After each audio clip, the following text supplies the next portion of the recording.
Welcome to the Roommate Podcast. I'm John Poe. This is Matthew Moore, and we are your resident roommates. Yep. And we're going to be talking about different awesome things that we discovered on Reddit and on the internet. So first, we're going to start off with some great news for indie developers. Phil Fish just made a lot of money on Steam. That's great for him, Matt. Tell us why. It's great for him because he spent, for his game Fez, he sold 200,000 copies on Xbox Live. And then over the 2 days it was on the Steam Daily Deal, it sold 100,000 copies, which is pretty awesome considering the game came out over a year and a half ago or something. I think this is great news, but the rest of the internet isn't exactly super excited about it. So why aren't they super excited? Some people argue that Phil Fish isn't really being that nice PC gamers. Does the game work on PC? It works on PC, but Well, to my understanding, yeah. all right. What's the problem?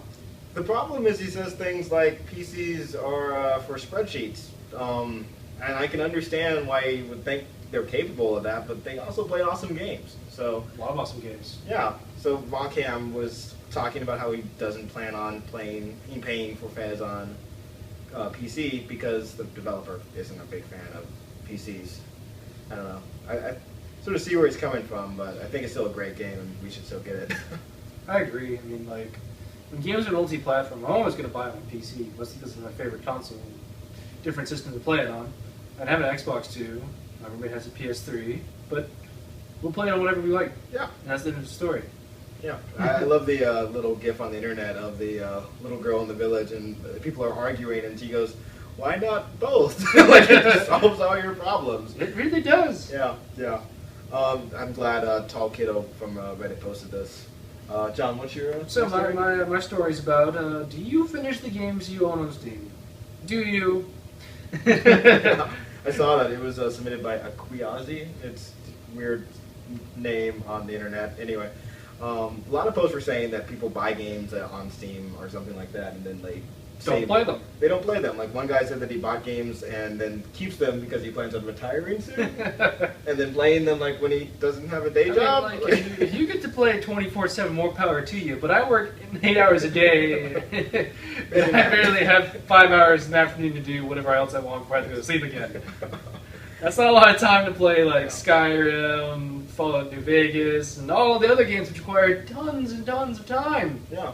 There was another guy arguing that the money versus time equation is sort of offset by Steam games. You end up spending like $5 for a game that turns out to be maybe like 100 hours of time, but you only play maybe 5 hours of it. So I guess it's up to you on like how you spend your time.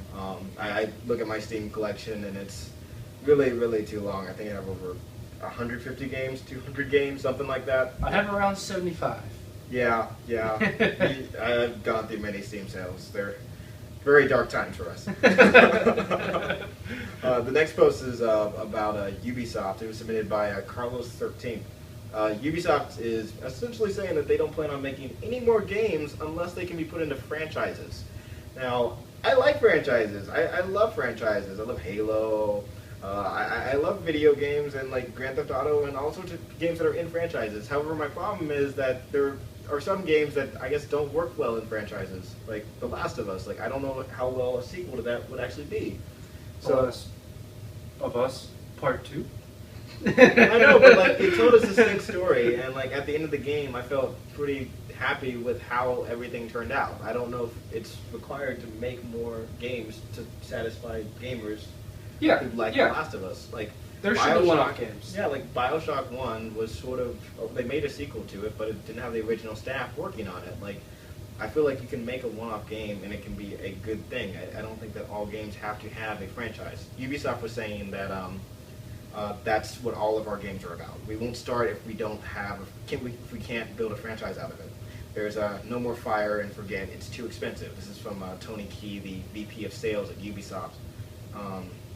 Carlos later brought up that he thinks it's meaningful. There needs to be a balance between creating sequels and meaningfully improving games. So, like, instead of just cashing in on it. So I sort of understand where he's coming from on that. But yeah, I'm a little concerned about the future of games if all of them have to be like big summer blockbusters. I mean, like, you have games that are one-offs, which are good, But then you have the games that have sequels.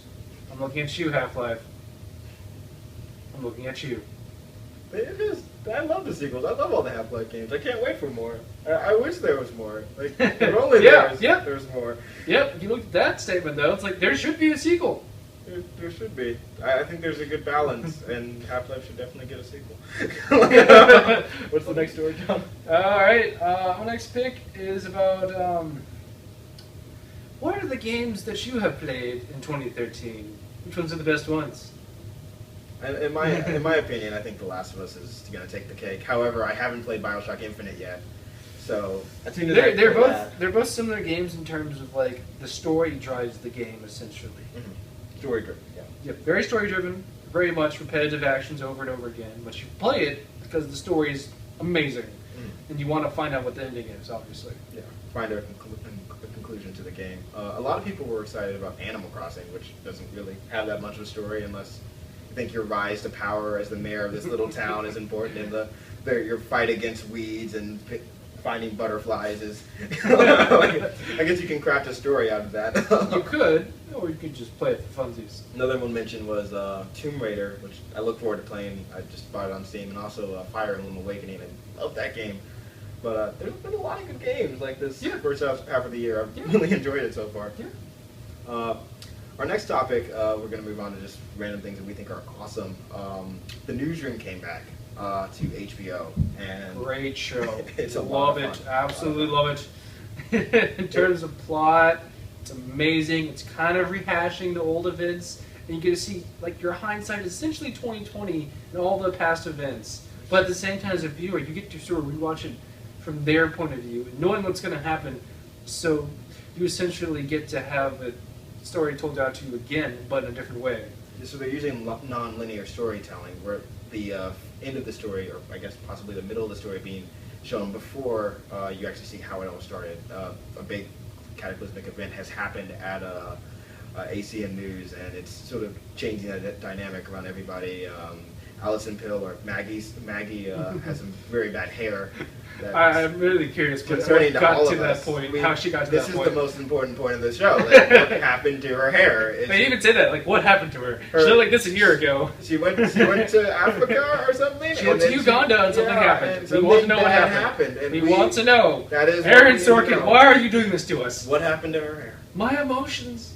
For her hair. Anyway, it's a great show. If you're looking for it to maybe change its little liberal slant, that's probably not going to happen. I was hoping for maybe more other side of the story. Or like a character to be introduced that sort of shows the other side, but I don't know if that's... Sometimes liberals are wrong too. You have to admit that. What? No, I'm kidding. Anyway, next topic is deals. The Steam sale is going on, and it's been pretty crazy. We came up with a few of our picks for the summer sale.